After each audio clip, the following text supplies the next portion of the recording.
So let's go ahead and get rocking with the webinar. Tonight, I have the privilege of having a game warden brother with us. Warden Brian Johansson has been a game warden for 7 years. He's currently in the Bishop District. Brian has an outstanding reputation as a game warden. He's an excellent warden. He's been known to use the same kind of tracking skills he's going to be talking to us about to tenaciously track down poachers and criminals all over the Inyo County. He's got a knack of really making excellent resource related cases. So, Brian, thanks so much for joining us tonight and for initiating such a great topic for a webinar. And I don't know if you know this, Brian, but since you initiated this topic, this webinar has actually more registrants than any other webinar topic that we've done. I don't want to add a bunch of pressure on you, but there's been more than 800 people that have registered for this. So thanks for initiating this topic. And so I want you to kind of start by talking to us about what got you interested in wildlife tracking. Yeah, so I was in the Marine Corps, and that's where I first learned the basics of tracking. And I was hooked. I only received a little bit of training, but I was just like captivated with what these senior Marine trackers could do. And anyway, I get out of the Marine Corps, become a game warden, and all of a sudden I'm using tracking all the time. But I realized that, I was kind of hitting a wall. I wasn't making any improvements. And what it came down to is, I was really struggling reading every single track and sign on the landscape. And I realized I can't just focus on tracking humans for law enforcement or like search and rescue related things. I really had to open myself up to everything. And that included wildlife tracking. And as a hunter and just an outdoorsman, it just made sense to me. And I went down that rabbit hole, and here I am, just really obsessed with it. And it's a lifelong journey, a long pursuit, but it's really fun. And I'm hoping today that everybody will become interested in it the way that I was, and you'll quickly see that it's addicting and really fun. Very good. Well, go ahead and get started with the webinar, and I'm looking forward to learning from you. Cool. Yeah, like I said before, or as you also mentioned, I'm the warden for Bishop Inyo County, and today is going to be a very basic presentation. Like I said, tracking it's a lifelong pursuit. You can never learn it all. And that being said, we all make mistakes. So if I talk about something today and make a mistake or say something that's questionable, or you have a question on anything I mentioned, please put it in the chat box. And if we can answer that question later, I'd be glad to. And also, I do have my email address here. So, if you have a question about tracking or something we didn't cover on the presentation today, shoot me an email. I'll get back to you. It might take a little while, but I'm here. So today we're going to talk about tracking, how it can help us as hunters. We'll talk quickly about some legal and ethical considerations. We'll talk about myths and misconceptions associated with tracking. And then we'll talk about track identification and trailing. And this here portion is going to take up like the main portion of tonight. I think I just clicked out of it. Can we all see that? Yeah, I've got it, brother. Okay, great. So what is tracking? For me, tracking is just reading tracks and sign on the landscape, and ultimately to use those tracks and sign to locate an animal. Maybe it's an animal we hunted or we're trying to hunt, just an animal we want to observe, or maybe we're trying to learn about the animal. Sometimes we even backtrack, so we're not actually following the animal. We want to see where it came from, what it was doing, what it was feeding on, things like that.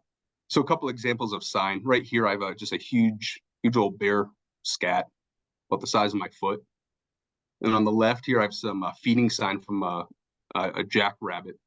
Really interesting, this jackrabbit feeding sign, notice how smooth it is right here. It's at like a 45-degree angle. Lagomorphs like jackrabbits, cottontails, they have really sharp incisors and they make these clean cuts. And you might be wondering, well, I just want to hunt deer. Why is this important? Well, if you observe deer and you track deer, you'll realize that they don't feed in the same manner. They tear when they're browsing, so you never get a clean cut like that. And being able to differentiate between the two can be very helpful. And then right here in the middle, I have just a beautiful raven track. And this is a classic bird track where we have one toe to the rear and then 3 toes forward. It's about 4 inches in length. And what tells me that this is a raven, other than the size, is the foot morphology. See how this middle toe right here hugs that inner toe? This is common with all our ravens, crows, jays, all our corvids, anywhere in the world. So really cool. And this is a right track. And I can tell that this is the inner toe and this one's hugging. So being able to read this stuff is really cool. And, it's really human. It's something we've been doing for a long, long time. And speaking about a long, long time, humans have been tracking for probably as long as we've been hunting, hundreds of thousands of years. Louis Liebenberg, who came up with Cyber Tracker, and I'll talk about that later. It's an organization that I'm certified through, but he hypothesizes that tracking is the origin of science, something we've been doing for a long, long time. When people think about tracking, especially in the hunting community, we think about blood trailing, right? This is very common. I'll talk to hunters all the time. I couldn't find any blood. I don't know where he went. One of my goals for tonight is to get people excited about tracking and to teach you that there are other ways of locating wildlife on the landscape. Blood is just one piece of sign. We have a lot more to talk about. I'm hoping, if people get excited about this the way I am, and they go down this rabbit hole and use tracking year round, become proficient at it, that they'll have more success recovering game. And as hunters, we have a legal and ethical obligation to recover a game that we've harvested. This is just a buck I took a couple years ago in my archery gear here in Bishop. Also, we've been using tracking again for hundreds of thousands of years to identify potentially dangerous animals. And I wanted to share this picture. I think it's really cool. I was trailing a mountain lion here in Bishop, and this lion went across a road in this direction right here. And as I look down, I see a perfect human footprint on the road on top of the lion track. And so as a tracker, I'm curious. So I followed the human track up the road and I followed it back again.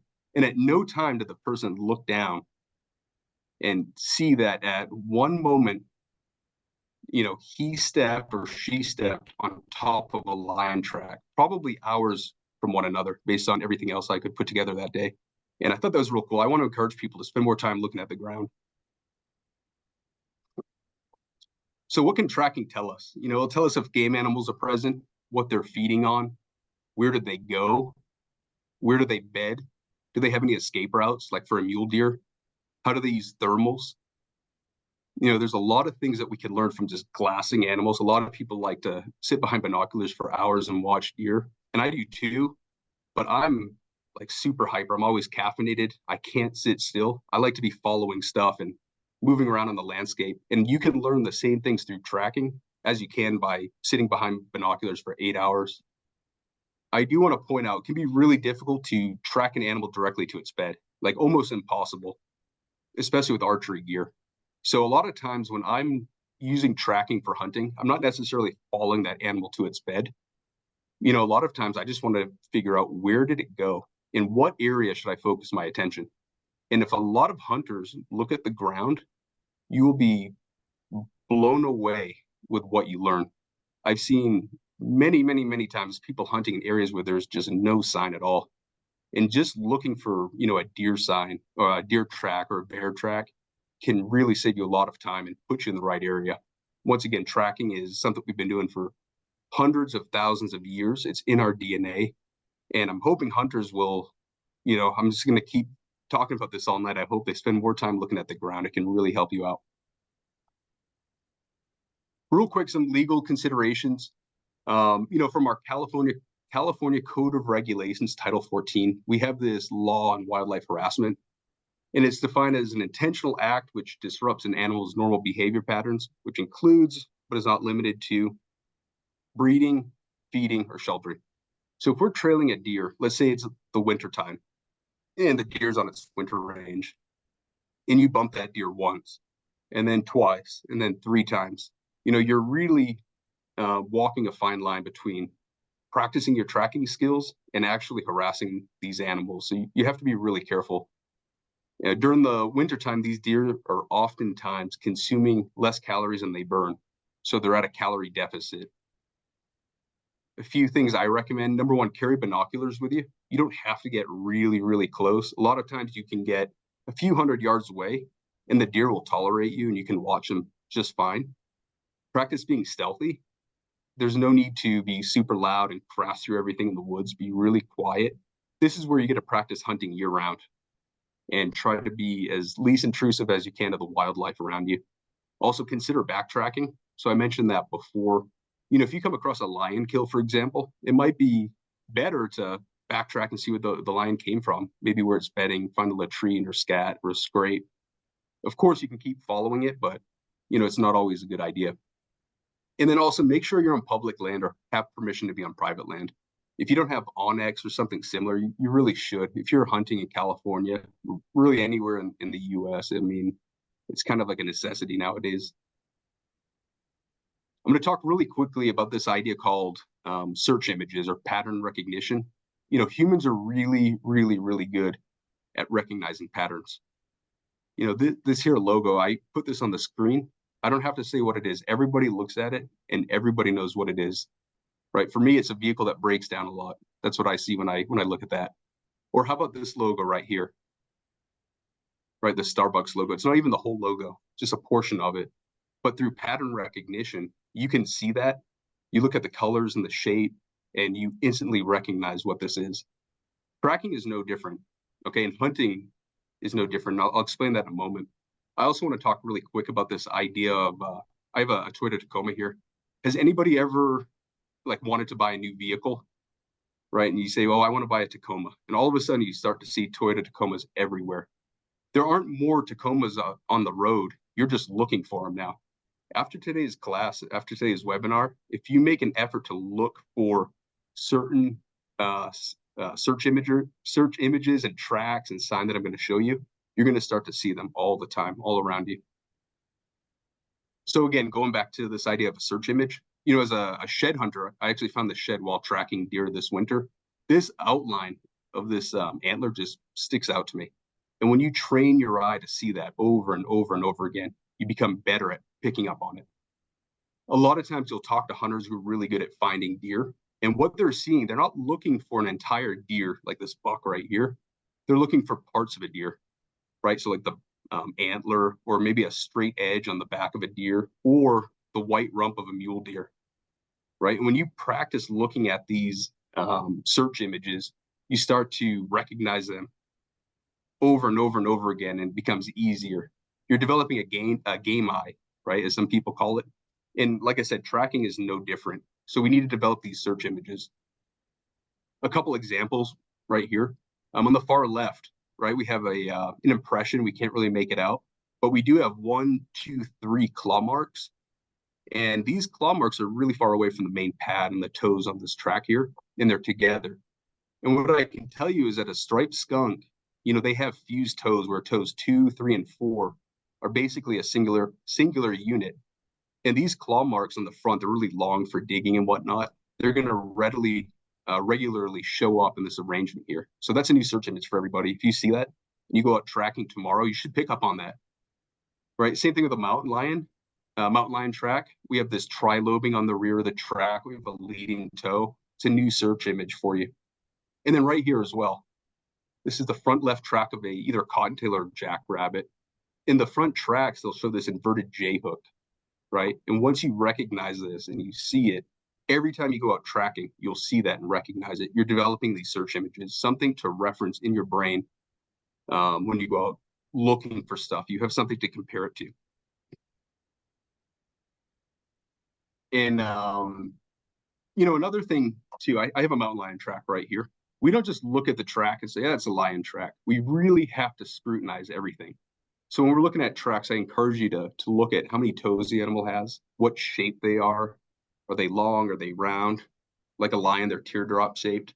Does the animal have claws?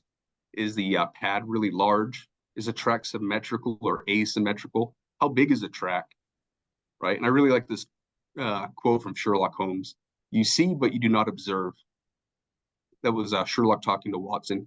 As trackers, we can't just see. We have to observe and really scrutinize everything on the landscape. So with that being said, let's start talking about deer tracks. And what I'm going to do tonight, this idea of search images, I'm going to really just try to show you a bunch of different search images and different gates and different tracks and different landscapes and substrates and whatnot. So hopefully tomorrow you go out tracking and you start to pick up on these. So this here buck left this track here on the road. And of course I had to run out and take a picture of the buck and the track. But with our deer, they typically leave two toes, these inner toes right here, they're called cleaves. And this point shows, the direction the animal is moving. Oftentimes they'll leave dew claws, but in this picture you can't see them, and I'll talk about that in a minute, even though it's from a buck. One of the best things you can do as a tracker is study foot morphology. If you look at the bottoms of animals' feet, you can learn a lot about what you should see in a track or what you might not see in a track. So what I have here is a front track of a mule deer. This was a roadkill buck here in Bishop like a month ago. We got two cleaves right here, and then we have two dew claws. And notice how on the front track, these dew claws are really close to the cleaves. On the rear track, these dew claws are really far away from these cleaves. And you'll see this in tracks regularly. Another thing is measuring the track. This one here is about 3 inches in length. And this one here, if you were to line up the ruler properly, it's about 2.6 inches. All hooved animals, even your mountain lions and your dogs, their front tracks are going to be larger than the rear tracks. When I'm trying to tell the difference between a buck and a doe, I'm oftentimes looking for a huge difference between the front and rear track. So, that brings me to some myths associated with deer tracking. And there's these misconceptions with everything, but with deer hunters, they seem to be pretty popular. So I want to talk about these real quick. So number one, if you see dew claws, this is the track of a buck. And I think the idea is that a buck is really big and it's heavy, and therefore it's going to leave the dew claws. But, it's not necessarily true. That's dependent on substrate. I've seen does and even fawns and yearlings leave dew claw marks in like mud or soft substrate. So we can't rely on dew claw marks alone. Another one is that bucks will splay their cleaves, but does do too. And again, this will come down to, if the substrate is soft and how fast the animal is moving. If they're running, you're going to see these the splay in their front cleaves quite often. I've had some hunters tell me that you can tell the difference in a buck versus doe by looking at scat. I've even had hunters pull poop out of their pockets to show me. And I was a brand new game warden the first time it happened. The guy said, I haven't seen any bucks, but I found some buck scat. And at the time I had no clue. I was like, oh, this guy found some buck poop. And that's completely false. You can't tell the difference. And if somebody told you otherwise, I'm sorry. What I recommend is don't listen to what I'm saying.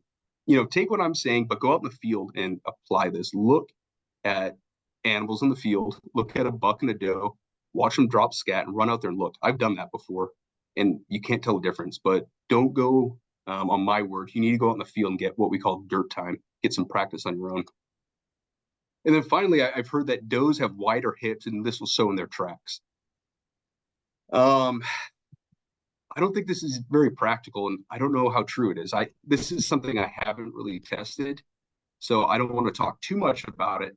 But thinking about it, the few instances where you can really track a deer, at least out here in my area. I'm not talking about snow tracking, by the way, folks. I'm talking about tracking. I live in the high desert sagebrush area, and even then, it can be really hard to find a huge string of tracks to really look at and measure and compare. So I don't think that's very practical. What I'm looking for is, size difference between the front and the rear track. If there's a really big size difference, that's a good indicator we're looking at a buck. Also, the overall track size is very helpful. 3.5, 4 inches for a deer track is really big. And with, a smaller buck, it's going to be really hard to tell if that's a buck or a doe. But when we have a truly big animal, it's usually pretty obvious. Also, other observations too. If it's early season archery here in Bishop, and I'm at 14 or 13,000 feet, 12,000 feet, we'll say, and I find a bunch of big tracks in one area, maybe 5 or 6 animals. I mean, this very well could be a bachelor herd. If I'm finding a bunch of bigger tracks, but some really small tracks as well, that's telling me it's probably a doe with a yearling or a fawn or something. there's many other things you can look at, and we need to take into consideration everything. Is it the rut? In which case we will have, mature deer, bucks chasing after does. Is it winter time? After the rut? Is it spring? There's many different things we have to consider, and a lot of that just comes down to learning about the animal that you're trying to track. A few different pictures of some deer tracks here, again, just to get these search images in your head. We have a rear foot that I showed you a minute ago of this mule deer, and notice how we have a rear track on top of a front. Deer commonly walk in what's called like a direct register. The rear foot will land where the front track was, where the front foot was. And also look at the difference in the gap here between the cleaves and these dew claws. Another indicator is a rear track. And also these dew claws are in line. They're going in the same direction as this track here. Another indicator it's a rear track. With our front tracks in a mule deer, these dew claws will actually be like at a 90-degree angle, almost perpendicular, not parallel, not in line. Another example of a direct register walk here from mule deer. And then we have a gait right here. And look at this trail width. Just looking at it real quick, it looks like it's a trot. With a walk, we'd have maybe a little bit more separation, a little more wider trail width. But look how in line. As an animal moves faster and faster from like a walk to a trot, the trail width is going to decrease. Very important if you're following a deer and it's walking, and then all of a sudden you see it speeding up, that's a good indicator. That's something you need to pay attention to. Right, another example of a buck track, and this came from one of these bucks here in Big Pine. If you have an X9B tag, these deer are running around right now. Hopefully they're all alive running around, but somewhere in Bishop Big Pine area. Look at the size of this track though, probably like 3.5+ inches. Another gait, as a tracker you need to learn about is called pronking or stotting. And it's something pretty unique to mule deer. Bighorn sheep will do it, and I believe elk will do it as well. You won't see it with white-tailed deer though. And it's that pogo stick effect. When you see deer, when you're putting a stalk on a deer with your bow and they wind you and you hear them bouncing away, that's called pronking or stotting. And if you look down and you see this group of 4 tracks in this manner right here, that deer is gone. That being said, they're not always really far away. If you continue to follow them, you might find that they just went over to another drainage and settled down again. So the game isn't over once you see that. Don't give up so easily. We're going to move on to elk now. And, the main difference between our elk and our deer is everything's bigger. The scat's bigger, the hair are bigger, and the tracks are bigger. This track here is as wide as like a large mule deer track. And one of the main things I'm looking at is this rounded portion of the cleaves right here. With our mule deer, it's going to be more pointed. See how round it is right here. Look at the overall size. Nearly 4 inches in length right here. This one's a little bit smaller. This was from a running animal. More examples of an elk, maybe in a walk here. And this card is 3 inches in length. This is a bigger track. Look how round it is right here. And what I'm doing right now is, again, giving you these search images, things to look at. And tomorrow when you go out tracking the field, you can look for the same stuff, these same similarities in the field, and hopefully identify some tracks on your own. And then right here, an example of sign. This is a track, but the elk left this track, and then the track filled up with water. And it took me a little bit, but once I figured that out, I started to look for tracks that are filled with water. And sure enough, I was able to see clear as day, almost like a trail from this bull that I was trailing. If you draw any elk tag here in Inyo County, I can't talk about other parts of the state, but here for elk, tracking is a very effective way of locating animals. It's more practical, I think, here with elk than mule deer.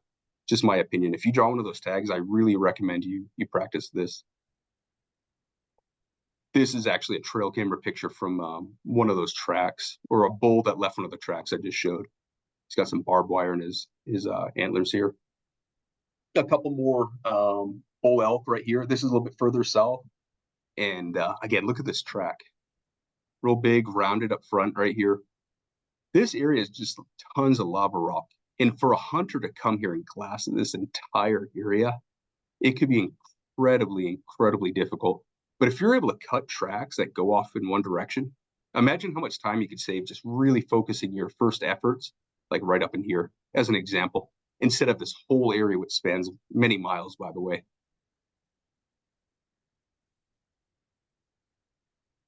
And with that, we're going to mountain lion. And again, we're short on time, or not short on time, but we're limited on how much time we have. So I'm really just touching the basics of everything here tonight. The mountain lion track, this is a very important one to learn.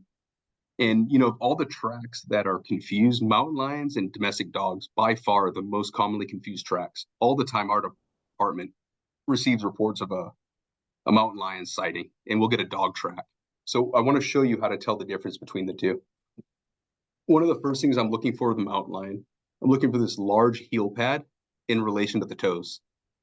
With a lion, I could take all 4 of these toes and rearrange them, and they would fit in this heel pad. You can't do that with a dog. The posterior or the rear edge of the pad has 3 lobes. So we have 1 lobe, 2 lobes, 3 lobes. And when you're tracking, you know, oftentimes that trilobing will just really jump out at you. It's something you should always be looking for. Train yourself to identify it, and it'll help you a lot when you're trying to find lion tracks.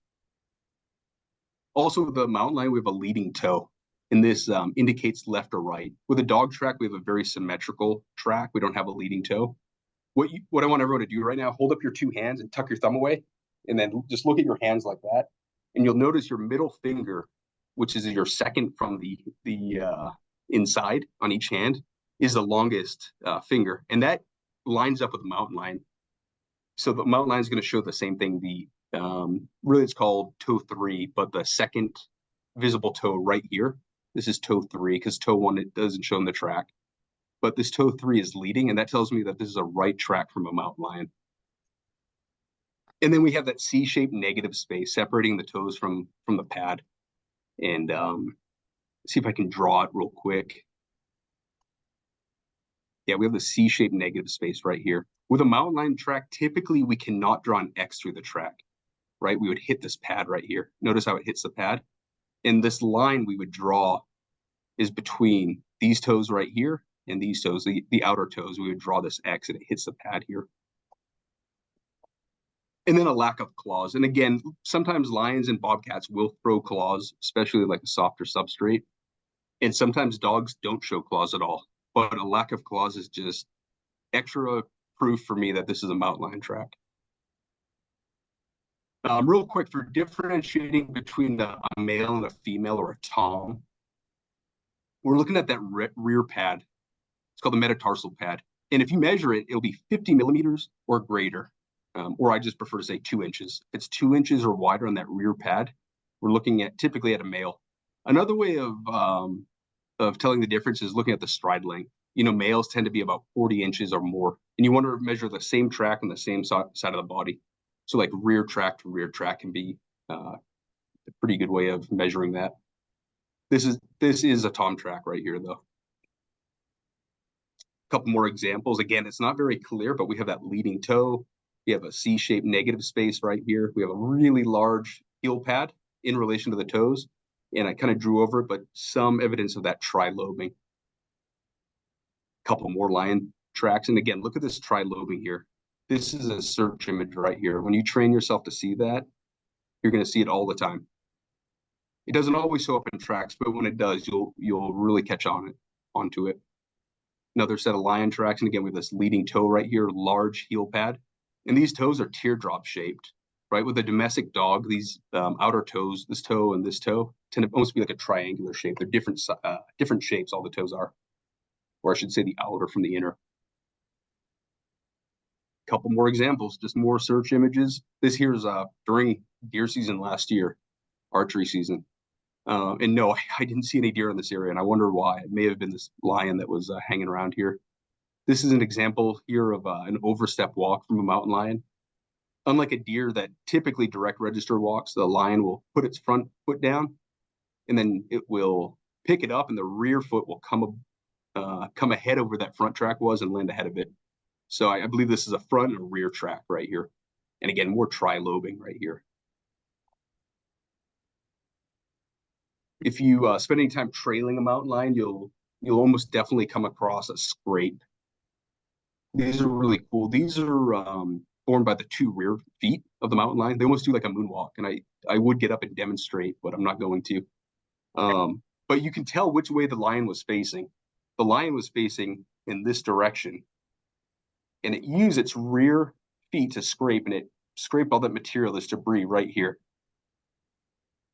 And that's really cool. Males do tend to scrape more than females. After talking to one of our biologists, and we had collared lions in the area, I was able to figure out that we had a breeding pair of male and female lions down in, I think this was down in Big Pine or something. And then some lion scat, right? Just to give you yet another search image. Look how wide that is, 1 inch. You know, a lot of people will look at the quantity or the length. One thing animals can't control is the width of their poop. Okay, like black bear poop is going to be a lot wider than a coyote, for example.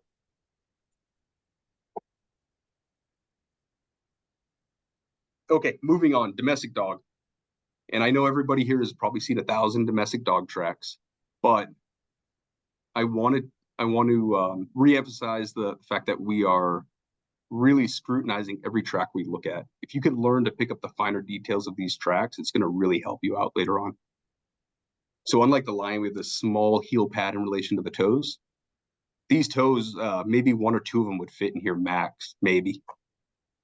We have a symmetrical track, so if I drew a line right down it, I could fold this track over on itself and everything would line up. The claws are large and blunt, and this is something to train yourself on. Sometimes you look at a track like this and you don't see any claw marks, but they are here. They're right here. It's a large blunt claw mark. And with the domestic dog, oftentimes these claws will go from the end of the toe all the way to the end of the claw. So they might look like part of the toe, but in fact, they're not part of the toe. It's a large blunt claw mark. And then we have this X-shaped negative space, and I'll draw it right here for you. And remember that mountain lion, we couldn't do this. With that mountain lion, when we drew that line, we were hitting this this pad right here. So again, that X shape right here, that's something like the trilobing of the mountain lion. That X shape is something that draws my attention. A couple more examples, some different dog tracks, different presentations. Again, look at this really small heel pad. That kind of looks cat-like, maybe if you look at it real quick, but this really small heel pad, this is a domestic dog here. And it's triangular in shape. There's no trilobing. Couple more dog tracks, and again, that X right there should really, at this point in the presentation, should really start to jump out at you. Look how small that heel pad is. And this is from my dog. My dog's like 80 pounds or so. Actually, it's not hunting season, so he's probably like 85, 90 pounds, but he's a big dog, and he'll leave big tracks. And I'm going to show that here in a minute, comparing his track, his foot, with a foot of a mountain lion. And again, I just really want to send this stuff home. So we have a dog track on the left, lion track on the right. And some of the differences, I have the X-shaped negative space right here. And with our mountain lion, we can't draw that. We hit this pad here, but we can draw that C-shaped negative space. And I hope everybody can see it. I know I'm using a weird color. We have asymmetrical toes. So this toe here is leading. We have a leading toe. And these toes are perfectly lined up. This track, if I drew a line down it, I could fold it over on itself. And we have large blunt claw marks right here. Lion, these tracks are only out when they need to put them out. Trilobing on the rear of the heel pad. And with the dog, we do kind of have, like, you could confuse this with trilobing, but look how different it is, right? Look at this trilobing right here compared to right here. This will show up as a triangle in the track, whereas this here, that trilobing, the lion will actually put its foot down kind of with that rear portion of the heel pad, and it'll really show up. And now this is a really cool one. This here's a mountain lion track on the right, and again, my dog Chip on the left here. This was during duck season. I came to the pond in the morning just to do some jump shooting, and saw this track right here. So I had to have him run right next to it. And it took like half an hour because he kept running all over the tracks, but I finally got one. And again, lion track right here, dog track on the left. And just to re-emphasize everything, this trilobing on the rear of the heel pad, large heel pad in relation to the toes. We have an asymmetrical toe, right? This leading toe, I'm not going to say the answer, but put your hands out in front of you and try to guess which foot you think this is right here. And then with our domestic dog, just large blunt claw marks, small heel pad. And this is a common, very, very, very common presentation of a running dog. And this is one we get a lot. The department, people send in a picture of a track like that, and they saw a huge track with huge claw marks. And yeah, it's a dog. Oh yeah, this is a left. So if you put your left hand out in front of you, my middle finger is the longest, and that lines up with that track right there. That's a left track. Real quick, we'll talk about our coyotes or coyotes, however you want to pronounce it. And typically these tracks are running a lot smaller than most domestic dog tracks. They're really small. Coyotes aren't getting that big. The claw marks tend to be really sharp. So in the tracks, it'll almost appears like a pinprick ahead of the toes. And I'll point that out in a minute. We still have that X-shaped negative space. But what I want you to look at how tucked behind these outside toes here are tucked behind these inner toes. A lot of times with our domestic dog, they'll splay out quite a bit. With our coyotes, we hardly ever see that. So like I said, they tend to be smaller. The outside toes, again, 2 and 5, tend to be tucked behind 3 and 4. You don't need to know that terminology, but if you do go down the tracking rabbit hole like me, you're going to start learning about foot morphology and metacarpal, metatarsal pads, and it can be really fun, but just know outer toes tucked behind these inner toes here. Already mentioned the pin pricks, and I'll point some of those out. I think I have a few pictures of that. And one thing I used to believe, coyotes tend to travel in direct routes and are energy efficient, but that's not always the case. And sometimes coyotes will play and explore like domestic dogs. So it's another myth. Typically, though, you will see coyote tracks like in a direct route. They're out doing something. They're hunting. They're trying to get home. They're trying to mate. They're not messing around like your dog is.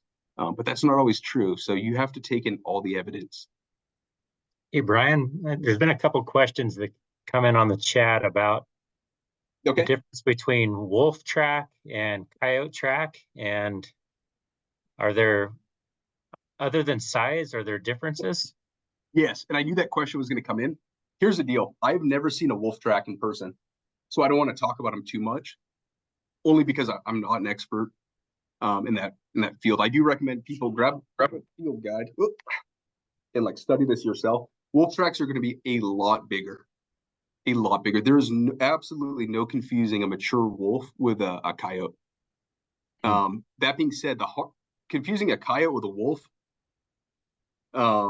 they're really different. Now, domestic dog and a wolf, there are times where they can be very, very, very hard to tell the difference. So unfortunately, as of now, we don't have any wolves here in Inyo County, not that I'm aware of. I'll do a little more digging on that and just educate myself, but I don't know the finer details of that question. Thanks, Brian. Yeah, no worries. Again, some more coyote tracks here. And remember before how I mentioned these toes tend to be tucked behind the inner toes? Oftentimes with these coyotes, what you'll find is these inner toes, the claws will also point inward. They don't really splay. A lot of times, even these toes here, you won't even see evidence of these claw marks. They'll be touching or almost not even visible right around here. Just a gait of a coyote here. Also, is a good resource, beard-tracker.com. I'll talk about this later. You might see it in some of my rulers right here. Really cool website. If you don't have access to a field guide, you'll learn a lot right here. And there's a Facebook page. I'll talk about that later, but just a resource for people to look at later. A couple more coyote tracks. Pretty small in length. I wish I had the inches here instead of the centimeters or this British unit of measurement. I don't even know what it's called. Centimeters, metric. There we go. But just another coyote track right here. We have some sharp claw marks, and notice how in this softer substrate it's splaying out a little bit. Small heel pad. We could still draw our X right here. At first glance, some people might say, that looks kind of cat-like. But again, we're looking at these finer details. And I actually followed this coyote for like, I don't know, 20 yards or so. And the tracks, every single track changed a whole bunch as I was following them. And in the tracking world, we have the saying, when in doubt, track it out. So one track alone is oftentimes, it might be a really good track and you can tell. Sometimes you got to look at like 3, 4, 5, or maybe even, I don't know, 20 tracks to really know. Okay, we're going to jump into black bear real quick, and I hope we're doing good on time. You're doing great, Brian. Terrific. Awesome. So, our black bears are going to have 5 toes in the front, 5 on the rear, right? And this is a front track of a black bear. And what I want you to look at is a couple things. Number one, this outside portion of the metacarpal pad is wider than the inner portion. And that's how we can tell the difference between a right and a left. And the other thing I'm looking for is T1 or toe 1, which when we're counting animal toes, it's always the inner toe is toe 1, then toe 2, 3, 4, all the way to toe 5, which would be on the outside. Toe 1 is tucked in or dropped lower, I should say. It's a little bit smaller, right? And if you hold your hand up, just like I am, and I look at the metacarpal pad being on the outside, it's wider, it's on the outside, and toe 1 is dropped down. That's a right track of a black bear. Also, the claw marks in this front track are going to be longer. And this here is just an example of a front track. We got 1, 2, 3, 4, 5 toes. The key, looking at like a track like that, it's kind of hard to make it out. When you look at hundreds and thousands of tracks and you develop all these search images, all of a sudden when you see something like that, you can piece it together. Your brain kind of fills in what isn't there. Some people might not see all the toes, but if you've seen hundreds of bear tracks and foot morphology, you can figure out where those toes are and tell exactly which foot we're looking at. And then a hind foot of a black bear. This one's really cool. So again, 5 toes. Outside of the pad is the longest in the track, right? This portion right here. Toe 1 is the smallest and on the inside. And then we oftentimes in the track, we'll see a wedge of fur on the inside of the track. Now, this one's real cool because this looks like a human foot. And if you're looking at this, you might say, that looks like the rear right foot of a black bear because it looks like my right foot. But black bear tracks are kind of different, or maybe we're different. Where this here inner toe, this smaller toe on the inside, you would think it's a pinky, but really it's that toe 1. And again, all it comes down to is just looking at your hands. And as a reminder, your thumb is toe 1, it's dropped down. That's how I kind of remember it for all these different animals we're looking at. And again, we have a hind track right here. Just look for where that toe is dropped down. We have the longer portion right here with kind of like a little bit of a wedge of fur here. It tells me it's a left hind. And if you look closer, you'll actually see a front track here. Bears oftentimes walking an overstep walk. I have a friend of mine just sent me, another officer, she just sent me a really cool picture of an old set of bear tracks. I couldn't really put it on the PowerPoint, though. It was just the quality wasn't good. But just looking at it, if you understand gait patterns of bears, you could instantly identify it as a bear without even looking at the size of the tracks or knowing anything else. So again, another search image that you guys can focus on and practice later on. All right, finally, we're going to talk about some game bird tracks, and I'll do this real quick. Our game bird tracks, unlike our raven track that I showed in the beginning, our raven track it's like a classic bird track, 3 toes to the front, 1 to the rear. With our game bird tracks, we're just looking for 3 toes forward. And you might see a little evidence of a toe 1 or a hallux. These quail, about 1.5 inches to 1.75 inches in length. I don't like to measure, like when I'm hunting, I like to use my hand. A lot of my pictures, you'll see I have a hand next to the track, or a finger, or a shotgun shell, something handy. But looking at quail tracks, you should be able to identify them based on your habitat, where you are, and the fact that they're on the ground and they spend a lot of time running, and they hang around in coveys.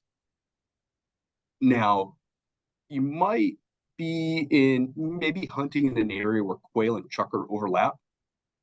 But what you'll find is that the chucker tracks are a lot bigger, and you can usually just look at them and tell that they're different. And all the guidebooks and resources I have, I haven't found any good measurements of chucker tracks. So this winter, I spent a lot of time just measuring all the different tracks I could. And what I found is that most chucker tracks just, if I had to approximate, they're about 2 inches from the pad to the end of this toe, and then 2 inches across. So again, this would be like toe one's not visible, toe 2, 3, and 4. So from the pad to toe 3, about 2 inches, and then 2 inches. That's how I remember it. And if you start practicing, you'll really, differentiate between your chucker and quail tracks, no problem. Real quick, turkey track. I don't have any turkeys up here, but I know some people here do have turkeys and go after turkeys. A really good way of telling difference between a tom and a female hen is going to be the length of this toe right here. If it's over 2.5 inches in length, it's going to be a male. Okay. And also, if you look again, we have to scrutinize everything. Don't just zoom in on the one track here. Look at the whole picture. We're gonna talk about trailing real quick. Like I said, this is stuff you have to go out in the field and practice, but a couple guidelines. Number one, you need to find the freshest tracks and follow the freshest tracks that you can find. Walk in the tracks of the animal. We're not at a crime scene, okay? It's okay to walk in the tracks of the animal. And if you do that, it's gonna let you, number one, look at the landscape the way the animal would be looking at the landscape, and I'll help you kind of predict where the animal might be going. You'll also find browse, scat, beds, things like that. A big mistake a lot of new trackers make, and I was guilty of doing this, is you need to look up, not down at your feet. A lot of guys and women will look down and they'll see one track and then another track and another track. When I'm tracking, my head's up and I'm looking as far off in the distance as I can. And I want to, if I can see a really good clear track, great. If not, if I see what looks like sign, some type of disturbance, which I'll talk about, I will walk up to it and then kind of glance down and confirm if I'm on track or not. And I'll talk a little bit more about how I'm doing that. And also, don't give up. If you lose a track, follow the lost track procedure, which I'll talk about. A lot of people just give up too easily. I can't find the tracks, I'm done. So make it a goal to find the trail again before quitting. For me, if I completely lose a trail, I say, okay, 1 hour, I'm going to find this trail, and then I can go home. I have 1 hour. And oftentimes I'll find it. And it's so fun and so addicting that you'll get on the trail again. And before you know it, like, you've been on the trail for a long, long, long time. Just a few different gaits right here. This here's a mountain lion, an elk from a mule deer trail. Okay, so when I'm on the trail, like this is from an actual trail, I was following some bull elk here in Big Pine. And what I'm looking for when you lose the track, let me pull up my my laser pointer. When you lose a track, instead of doing what, a lot of people, when they tell you how to blood trail, they'll say, well, start walking circles. We got the laser pointer. They'll say, start walking circles or do a grid. And I used to do this all the time. And I thought I was doing it the right way. And even in search and rescue tracking, which I've received some training in, that's kind of how I was trained. But what happens, you start to walk over you start to walk all over everything. It's not good. So what I recommend doing is looking at the terrain and figure out what is the most likely place the animal went. In this situation, it probably went ahead, right? Probably went straight. What you can't see is this other possible trail right here. From this angle, you can't really tell, but the animal could have also went in this direction. And if you spend all your time walking this line, looking for a track or sign in this lane as well, you're going to really, really increase your success of picking up that trail again, instead of doing this giant grid or circle that we see all over the internet on how to blood trail a whitetail, because that's usually what comes up when you search how to track a deer. Also, looking up is important because look, we have a creek ahead of us, and if you aren't looking up, you're not going to see this creek. And knowing that there's a creek there, that could influence where the elk goes, right? Here's another example, not on an actual trail. I just grabbed this picture for the presentation. But if you're on a track and you lose it, which way is the animal going? It's probably not going into this bush. It's probably not going to walk into that bush. An area I like to look is like, maybe this lane right here. Maybe it's going to go into the trees and bed, or maybe this lane right here. So again, even on a blood trail, instead of doing these grids and crazy circles. And I know some people are really good at it and teach it. And I'm not saying not to do that, but I really think if you can try this method first, you're going to find that you stay on the trail a lot more. All you have to do is walk this huge stretch right here, and you're bound to pick up some track or sign. Couple other things I'm looking for: track traps. Track trap is anything on the landscape that's going to hold a track. You can't walk through it and not leave a track. And right here we have some beautiful mule deer tracks.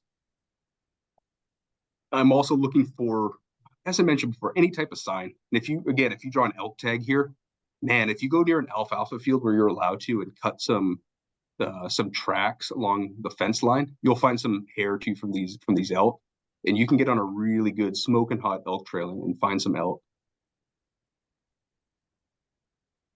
There's another principle, and again, these are search images. I'm teaching them to you now, and when you go out tomorrow and start tracking, you're going to remember this stuff. You're going to see it. You're going to start picking it up and just really honing in on it. This idea of socketing. Look for any object, usually a rock that's been moved from a natural resting location, right? So we have this rock right here. You see where it's been moved. And look right here. We have this huge pad. We have trilobing.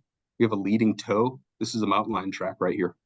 And then on this other one, we have a mule deer walking and displaced this rock right here. So you might miss this area of flatness, which is something else we're looking for, any compression, but you should pick up on that socketing if you're really looking. All right, we have another thing called dirt transfer, right? And really it doesn't have to be dirt, it could be mud, it could be snow, but if you're walking along, you're gonna pick up debris and lay it down again. Also, notice how this vegetation, for whatever reason, is bent at a 90-degree angle. All right, but look at this dirt transfer right here. As I mentioned before, compression and flatness. If you go on a dirt road and you see tire tracks ahead of you and they're shiny, what's happening is that ground's been compressed and the sun is bouncing off on it. And basically, the light's coming to your eye at a different angle. That's why you're able to pick up on it. Something I didn't mention before, but one of the golden rules of tracking, when you can, you always want to put the track in between you and the sun. If the track's at your back, you're going to leave a shadow over the track or you're not going to see it very well. Put that track between you and the sun and it'll really throw a pop for you, those shadows. Another thing we might be looking for is like spider webs. Some spiders can make webs really quickly. If you look over here on the right side, I was on a deer trail, and then I found this cobweb or spider web going across a trail, and we've got a deer track here. I'm like, maybe this isn't as fresh as I thought it was. So that can help us with aging. Another thing I'm looking for here in the Bishop area, the desert, kangaroo rat tracks and tail drags. If you can tell the difference between these and lizards, it can help you a whole bunch. I guess lizards are nocturnal too, but kangaroo rats are at night, they're all over the place. And I have an elk trail right here. Look at this elk track. And if you can learn to identify these kangaroo rat tracks and tail drags, it can help you with the aging process. These are some kangaroo rat tracks right here. They move in a bipedal hop. Occasionally they'll put down their front feet. The front feet are like half the size of the rear. They're like paddle shaped right here, these rear tracks. They got these long tails right here, pretty cool. Also, I'm always looking for poop, always looking for scat, breaking it open. If you're a tracker and you're not breaking poop open, then you need to start doing it. Just don't shake my hand after I've been tracking. Real quick, raccoon poop is like super dangerous. Don't touch it. So learn how to identify raccoon poop. Usually they have like latrines at the base of trees. Really dangerous. Don't go near that stuff, but really fresh ungulate scat right here. This is elk. Look how green it is. And really large too compared to our mule deer scat. Man, and I think that's about it. Let me go over the resources real quick. I hope I didn't go too fast. I talk really quickly. I've had a lot of coffee today, but if you're into trailing or hunting black bear or trailing any animal, you absolutely have to get this book. Preston Taylor's the author, Tracking the American Black Bear. Phenomenal resource. Everything I talked about today on trailing, I've done 2 evaluations with him. He is phenomenal. You will learn more from this book than you will like 10 years in the field. Like there's so much information in here. This field guide, Animal Tracks in Scat, California. Always carry this in my truck. Really, really, really good reference. When I'm in the field, I have this app Jonah Evans designed it. He's another evaluator with Tracker Certification North America. It's called iTrack. I think I paid $5 for it. Best $5 I ever spent on an app. Really, really good. I recommend you check it out. I'm not paid by him or anything. I think there's a free version, but look into it. And if you really want to nerd out, we have a few different options for reptile and amphibian tracks and sign, insects, bird tracks and sign. Like I said, this is like a never-ending journey. There's so much to learn. You'll never learn it all. These books are really thick, by the way, so a lot of information in them. Facebook group. I hate social media, but Kim Cabrera, who's a senior tracker with Cyber Tracker, she runs this page. Animals Don't Cover Their Tracks. It's really, really, really good. Take some pictures of tracks, use a scale, like a ruler or something, post the picture of it with your location, and really good trackers, better than me, will comment on it and help you learn what that track is and why it is a bobcat or lion track, for example. And then here's the website for trackercertification.com. And again, I've done multiple certifications with them. I'm not paid or affiliated with them at all. But yeah, they have track and sign evaluations and trailing evaluations. If you really want to geek out on this stuff, yeah, check them out. Yeah, phenomenal resource right here. And then Louis Liebenberg, who's a creator of that, he's got some research and some paperwork on the art of tracking.